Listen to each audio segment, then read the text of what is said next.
حضرت مغیرہ بن شعبہ رضی اللہ تعالیٰ عنہ بیان کرتے ہیں نبی صلی اللہ علیہ وسلم جب خلا یعنی پیشاب یا پخانے کے لیے جاتے تو آبادی سے دور چلے جاتے۔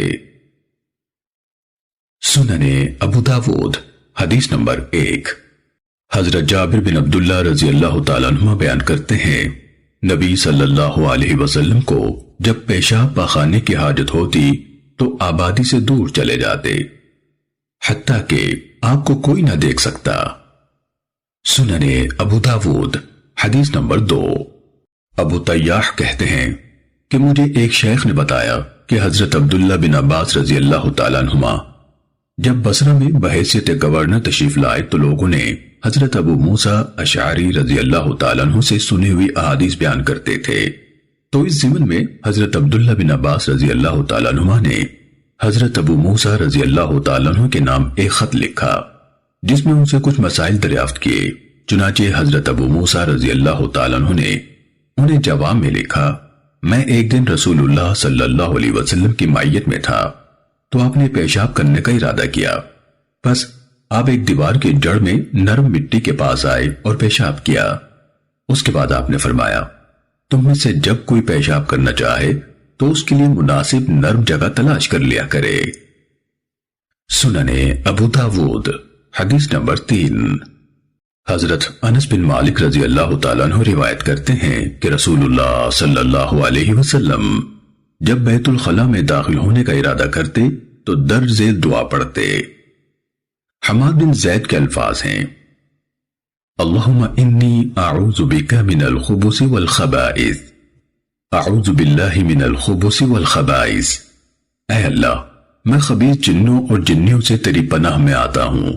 امام ابو داود رحمہ اللہ کہتے ہیں کہ شعبہ عبدالعزیز سے اللہم انی اعوذ بک کے الفاظ منقول ہیں، جبکہ انہوں نے ایک بار اعوذ باللہ کے الفاظ بھی بیان کیے۔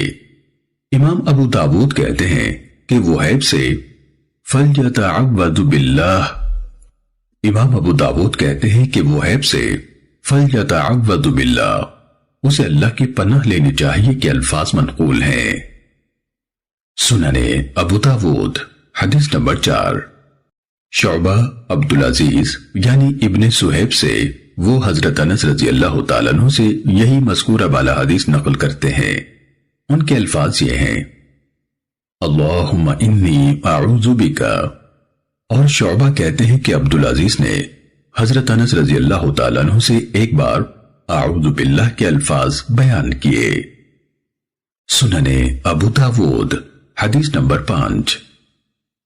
حضرت زید بن ارقم رضی اللہ تعالیٰ عنہ رسول اللہ صلی اللہ علیہ وسلم سے بیان کرتے ہیں آپ نے فرمایا یہ بیت الخلاء جنوں اور شیطانوں کے آنے جانے کی جگہ ہیں، لہٰذا تم میں سے جب کوئی بیت الخلاء جانا چاہے تو یہ کلمات کہہ لیا کرے اعوذ باللہ من الخبث والخبائث، میں خبیث جنوں اور جنیوں کے شر سے اللہ کی پناہ میں آتا ہوں۔ سنن ابو داود حدیث نمبر 6۔ حضرت سلمان فارسی رضی اللہ تعالیٰ عنہ سے مروی ہے کسی نے ان سے کہا کہ تمہارے نبی نے تو تمہیں سبھی چیزیں سکھائی ہیں حتیٰ کہ پیشاب پخانے کا طریقہ بھی۔ انہوں نے کہا ہاں بلا شبہ اس میں ہمارے لیے کوئی عیب کی بات نہیں، آپ نے ہمیں پیشاب پخانے کے وقت قبلہ رخ ہونے اور دائیں ہاتھ سے استنجا کرنے سے منع فرمایا ہے، اور یہ کہ ہم میں سے کوئی 3 ڈھیلوں سے کم میں استنجا نہ کرے اور گوبر یا ہڈی سے بھی استنجا نہ کرے۔ سنن ابو داود حدیث نمبر 7۔ حضرت ابو ہریرہ رضی اللہ تعالیٰ عنہ بیان کرتے ہیں رسول اللہ صلی اللہ علیہ وسلم نے فرمایا بلا شبہ میں تمہارے لیے والد کی مانند ہو، تمہیں سکھاتا ہوں جب تم میں سے کوئی پاخانے کے لیے آئے تو قبلہ رخ ہو کر نہ بیٹھے اور نہ قبلے کی طرف پشت کرے اور نہ دائیں ہاتھ سے استنجا کرے، اور نبی صلی اللہ علیہ وسلم حکم دیا کرتے تھے کہ کم از کم 3 ڈھیلے استعمال کیا کریں، اور گوبر اور ہڈی سے منع فرمایا کرتے تھے۔ سنن ابو داود حدیث نمبر 8۔ حضرت ابو ایوب انصاری رضی اللہ تعالیٰ عنہ سے مرفوعاً روایت ہے یعنی رسول اللہ صلی اللہ علیہ وسلم نے فرمایا جب تم بیت الخلا میں آؤ تو پیشاب بہانے کے وقت قبلے کی طرف منہ نہ کیا کرو بلکہ مشرق یا مغرب کی طرف رخ کیا کرو۔ ابو ایوب رضی اللہ تعالیٰ عنہ کہتے ہیں کہ جب ہم شام میں آئے تو دیکھا کہ وہاں کے بیت الخلا قبلہ رخ بنے ہوئے تھے، چنانچہ ہم اس سے منہ پھیر کر بیٹھتے تھے اور استغفار کرتے تھے۔ سنن ابو داود حدیث نمبر 9۔ حضرت معقل بن ابی معقل رضی اللہ تعالیٰ عنہ بیان کرتے ہیں رسول اللہ صلی اللہ علیہ وسلم نے پیشاب بہانے کے وقت قبلتین یعنی بیت الحرام اور بیت المقدس کی جانب منہ کرنے سے منع فرمایا ہے۔ امام ابو داود رحمہ اللہ کہتے ہیں ابو زید بنو ثعلبہ قبیلے کے آزاد کردہ غلام تھے۔ سنن ابو داود حدیث نمبر 10۔ مروان اسفر بیان کرتے ہیں کہ میں نے حضرت عبداللہ بن عمر رضی اللہ تعالیٰ عنہ کو دیکھا کہ انہوں نے اپنی سواری قبلہ رخ بٹھائی اور پھر اس کی طرف منہ کر کے پیشاب کرنے لگے۔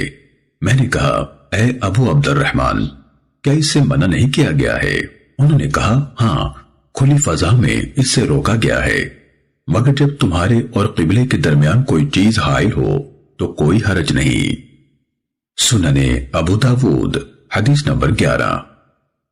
حضرت عبداللہ بن عمر رضی اللہ تعالیٰ عنہ بیان کرتے ہیں کہ میں ایک بار گھر کی چھت پر چڑھا تو دیکھا کہ رسول اللہ صلی اللہ علیہ وسلم قضاء حاجت کے لیے 2 اینٹوں پر بیٹھے ہیں اور آپ کا منہ بیت المقدس کی جانب ہے۔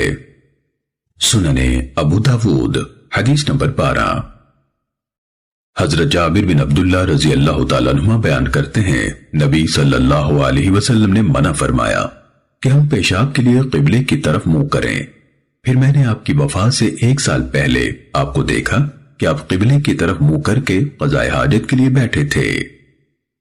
سنن ابو داود حدیث نمبر 13۔ حضرت عبداللہ بن عمر رضی اللہ تعالیٰ عنہ بیان کرتے ہیں نبی صلی اللہ علیہ وسلم جب قضاء حاجت کا ارادہ کرتے تو جب تک زمین کے قریب نہ ہو جاتے اپنا کپڑا نہ اٹھاتے تھے۔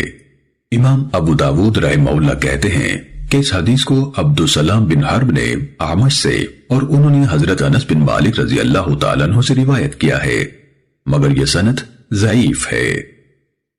سنن ابو داود حدیث نمبر 14۔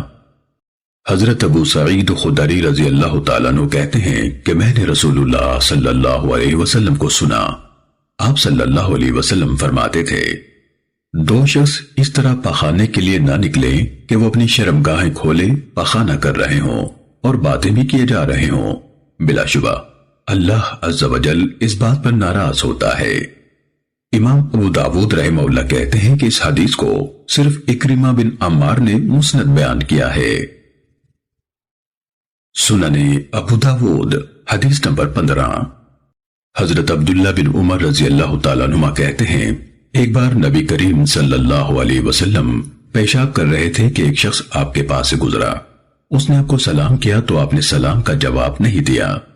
امام ابو داود رحمہ اللہ کہتے ہیں کہ حضرت عبداللہ بن عمر رضی اللہ تعالیٰ عنہ اور دوسروں سے روایت کی گئی ہے نبی صلی اللہ علیہ وسلم نے فارغ ہو کر تیمم کیا اور پھر اس کے سلام کا جواب دیا۔ سنن ابو داود حدیث نمبر 16۔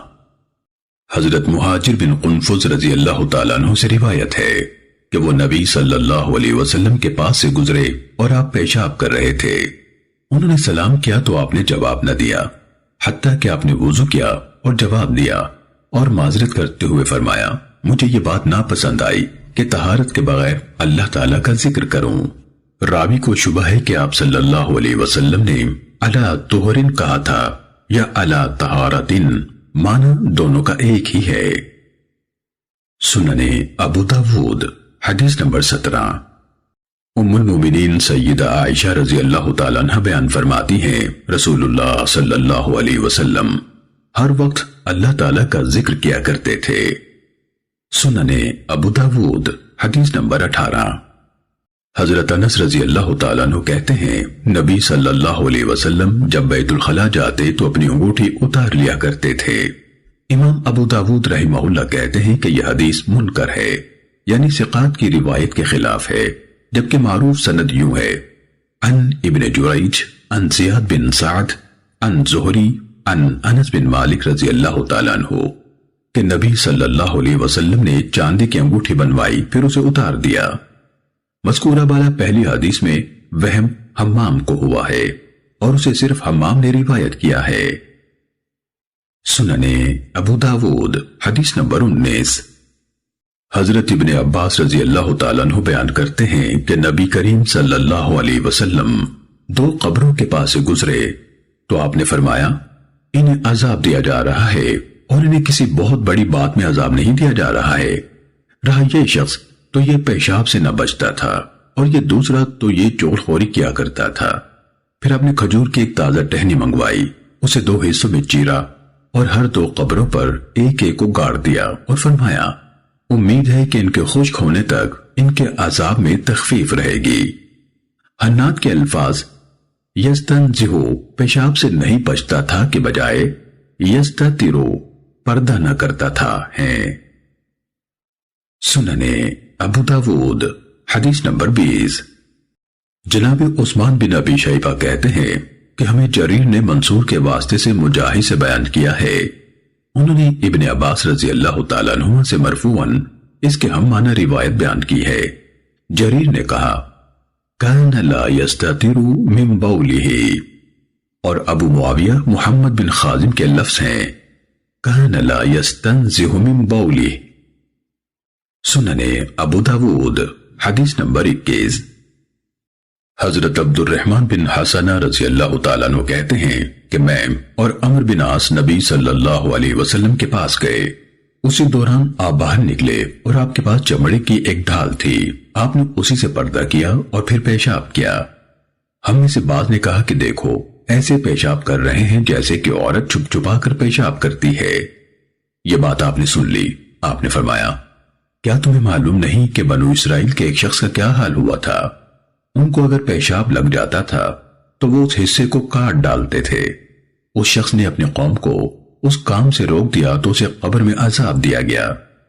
امام ابو داود رحمہ اللہ کہتے ہیں کہ منصور نے ابو وائل سے، انہوں نے ابو موسیٰ رضی اللہ تعالیٰ عنہ سے اس حدیث میں یہ لفظ کہے جلد احدہم، اپنے چمڑے کو کاٹ دیتے، جبکہ عاصم نے ابو وائل سے، انہوں نے ابو موسیٰ سے، انہوں نے نبی صلی اللہ علیہ وسلم سے یہ لفظ کہے جسد احدہم، یعنی اپنے جسم کو کاٹ دیتے۔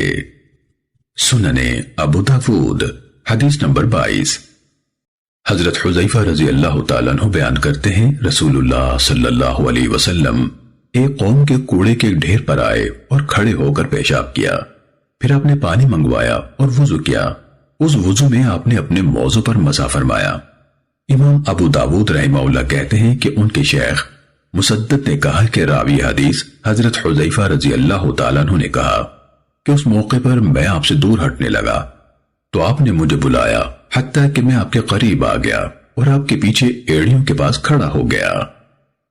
سننے ابو داود حدیث نمبر 23۔ حضرت امیمہ بنت رقیقہ رضی اللہ تعالیٰ عنہ روایت کرتی ہیں نبی صلی اللہ علیہ وسلم کے پاس لکڑی کا ایک پیالہ تھا جو آپ کی چارپائی کے نیچے رکھا ہوتا تھا۔ آپ رات کو اس میں پیشاب کر لیا کرتے تھے۔ سننے ابو داود حدیث نمبر 24۔ حضرت ابو ہریرہ رضی اللہ تعالیٰ عنہ بیان کرتے ہیں نبی صلی اللہ علیہ وسلم نے فرمایا لعنت کے 2 کاموں سے بچو۔ صحابہ نے کہا اے اللہ کے رسول، لعنت کے وہ کون سے 2 کام ہیں؟ آپ نے فرمایا جو لوگوں کے راستے میں یا ان کے سائے میں پاخانہ کرتا ہے۔ سننے ابو داود حدیث نمبر 25۔ حضرت معاذ بن جبل رضی اللہ تعالیٰ عنہ نے بیان کیا کہ رسول اللہ صلی اللہ علیہ وسلم نے فرمایا لعنت کے 3 کاموں سے بچو، یعنی پانی کے گھاٹ پر پاخانہ کرنے سے، عین راستے میں یا لوگوں کے سائے میں۔ سننے ابو داود حدیث نمبر 26۔ حضرت عبداللہ بن مغفل رضی اللہ تعالیٰ عنہ روایت کرتے ہیں رسول اللہ صلی اللہ علیہ وسلم نے فرمایا تم میں سے کوئی شخص غسل خانے میں ہرگز پیشاب نہ کرے کہ بعد میں وہ وہیں نہائے گا۔ احمد روایت کرتے ہیں پھر وہ وہیں وضو کرے گا کیونکہ اکثر وسوسے اسی سے پیدا ہوتے ہیں۔ سننے ابو داود حدیث نمبر 27۔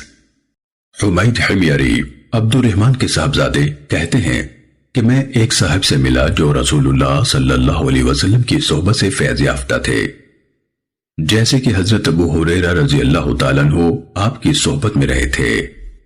انہوں نے بیان کیا، رسول اللہ صلی اللہ علیہ وسلم نے منع فرمایا کہ ہمارا کوئی شخص ہر روز کنگھی کرے یا اپنے غسل خانے میں پیشاب کرے۔ سننے ابو داود حدیث نمبر 28۔ حضرت عبداللہ بن سرجس رضی اللہ تعالیٰ عنہ سے منقول ہے کہ نبی صلی اللہ علیہ وسلم نے بل میں پیشاب کرنے سے منع فرمایا ہے۔ لوگوں نے قتادہ سے کہا کہ بل میں پیشاب کیوں مکروہ و ممنوع ہے؟ تو انہوں نے کہا جاتا ہے کہ ان میں جن رہتے ہیں۔ سننے ابو داود حدیث نمبر 29۔ ام المومنین سیدہ عائشہ رضی اللہ تعالیٰ عنہ بیان کرتی ہیں، نبی کریم صلی اللہ علیہ وسلم جب بیت الخلاء سے فارغ ہو کر نکلتے تو کہتے، غفرانک، اے اللہ میں تیری بخشش چاہتا ہوں۔ سننے ابو داود حدیث نمبر 30۔ حضرت ابو قتادہ رضی اللہ تعالیٰ عنہ کہتے ہیں کہ اللہ کے نبی صلی اللہ علیہ وسلم نے فرمایا، جب تم میں سے کوئی پیشاب کرنے بیٹھے تو اپنے ذکر یعنی عضو مخصوص کو اپنے دائیں ہاتھ سے نہ چھوئے، اور جب کوئی پخانے کے لیے آئے تو دائیں ہاتھ سے استنجا نہ کرے، اور جب کچھ پیے تو ایک سانس میں نہ پیے۔ سننے ابو داود حدیث نمبر 31۔ حضرت حفصہ زوجہ نبی صلی اللہ علیہ وسلم بیان کرتی ہیں، نبی صلی اللہ علیہ وسلم اپنا دائیں ہاتھ کھانے پینے اور پہننے جیسے کاموں میں استعمال کیا کرتے تھے، اور بائیں ہاتھ اس کے علاوہ دوسرے کاموں میں۔ سننے ابو داود حدیث نمبر 32۔ ام المومنین سیدہ عائشہ صدیقہ رضی اللہ تعالیٰ عنہ کا بیان ہے کہ رسول اللہ صلی اللہ علیہ وسلم کا داہنا ہاتھ وضو اور کھانے جیسے کاموں کے لیے مخصوص تھا، اور بائیں ہاتھ خلا میں استنجا اور دیگر مکروہات وغیرہ میں استعمال کرتے تھے۔ سننے ابو داود حدیث نمبر 33۔ ام المومنین سیدہ عائشہ رضی اللہ تعالیٰ عنہ نبی صلی اللہ علیہ وسلم سے ایک دوسری سند سے بھی مذکورہ بالا حدیث کے ہم معنی روایت کرتی ہیں۔ سننے ابو داود حدیث نمبر 34۔ سیدنا ابو ہریرہ رضی اللہ تعالیٰ عنہ نبی صلی اللہ علیہ وسلم سے روایت کرتے ہیں کہ آپ نے فرمایا، جو شخص سرما لگائے تو طاق سلائیاں لگائے، جس نے ایسا کیا تو بہتر کیا، اور جس نے نہ کیا اس پر کوئی حرج نہیں، اور جو استنجا کرنے میں ڈھیلے استعمال کرے اسے چاہیے کہ طاق عدد لے، جس نے ایسا کیا تو بہتر کیا، اور جس نے نہ کیا اس پر کوئی حرج نہیں، اور جس نے کچھ کھایا اور پھر تنکے سے خلال کیا تو چاہیے کہ منہ کے ریزوں کو پھینک دے، اور جو کچھ اپنی زبان سے صاف کرے تو وہ نگل لے، جس نے کیا خوب کیا، اور جس نے نہ کیا اس پر کوئی حرج نہیں، اور جو پخانے کو آئے تو چاہیے کہ کوئی آڑ لے لے، اگر کچھ نہ پائے تو ریت کی ڈھیری ہی بنا لے اور اس کی طرف پشت کر لے۔ بلا شبہ شیطان بنی آدم کی سرینوں کے ساتھ کھیلتا ہے، جس نے ایسا کیا بہت اچھا کیا، اور جس نے نہیں کیا تو اس پر کوئی حرج نہیں۔ امام ابو داود رحمہ اللہ کہتے ہیں کہ اس حدیث کو ابو عاصم نے ثور سے روایت کیا تو راوی کا نام حسین حمیری بتایا نہ کہ حبرانی، اور عبد الملک بن صباح نے روایت کیا تو کہا ابو سعید الخیر نہ کہ صرف ابو سعید۔ امام ابو داود رحمہ اللہ کہتے ہیں کہ ابو سعید الخیر نبی صلی اللہ علیہ وسلم کے صحابہ میں سے تھے۔ سننے ابو داود حدیث نمبر 35۔ شیبان قطبانی روایت کرتے ہیں کہ مسلمہ بن مخلد نے، جو کہ امیر معاویہ رضی اللہ تعالیٰ عنہ کی طرف سے مصر میں گورنر تھے، حضرت رویفہ بن ثابت رضی اللہ تعالیٰ عنہ کو زیر مصر کی جانب اپنا نائب مقرر کیا۔ شیبان کہتے ہیں کہ ہم جناب رویفہ بن ثابت کے ساتھ قوم شریک سے القمہ یا القمہ سے قوم شریک کی جانب چلے، ان کی مراد القام ہے۔ تو حضرت رویفہ بن ثابت رضی اللہ تعالیٰ عنہ نے بیان کیا کہ رسول اللہ صلی اللہ علیہ وسلم کے زمانے میں ہم میں سے کوئی اپنے بھائی کی کمزور سی سواری لے لیتا، اس شرط پر کہ جو کچھ بھی غنیمت میں سے ملے گا اس میں سے نصف مالک کے لیے اور نصف ہمارے لیے ہوگا، اور پھر ایسا بھی ہوتا تھا کہ تقسیم اموال میں کسی کو تیر کا پھل ملتا، کسی کو اس کے پر اور کسی کو اس کی لاٹھی۔ پھر انہوں نے بیان کیا کہ مجھے رسول اللہ صلی اللہ علیہ وسلم نے فرمایا، اے رویفہ، امید ہے کہ تجھے میرے بعد لمبی زندگی ملے گی تو تم لوگوں کو بتا دینا کہ جو اپنی داڑھی کو گرا لگائے یا تانت باندھے یا جانور کے گوبر یا ہڈی سے استنجا کرے تو محمد صلی اللہ علیہ وسلم اس سے بری ہیں۔ سنن ابو داود حدیث نمبر 36۔ حضرت عبداللہ بن عمر رضی اللہ تعالیٰ عنہما سے روایت ہے کہ انہوں نے مذکورہ بالا حدیث بیان کی جبکہ وہ یعنی ابو سالم ان کے ساتھ باب الیون کے قلعے پر مورچہ بند تھے۔ امام ابو داود رحمہ اللہ کہتے ہیں کہ الیون کا قلعہ علاقہ فسطاط میں پہاڑ پر واقع تھا۔ امام ابو داود رحمہ اللہ بیان کرتے ہیں کہ گزشتہ حدیث میں مذکور شیبان قطبانی وہ ابن امیہ ہے اور اس کی کنیت ابو حذیفہ ہے۔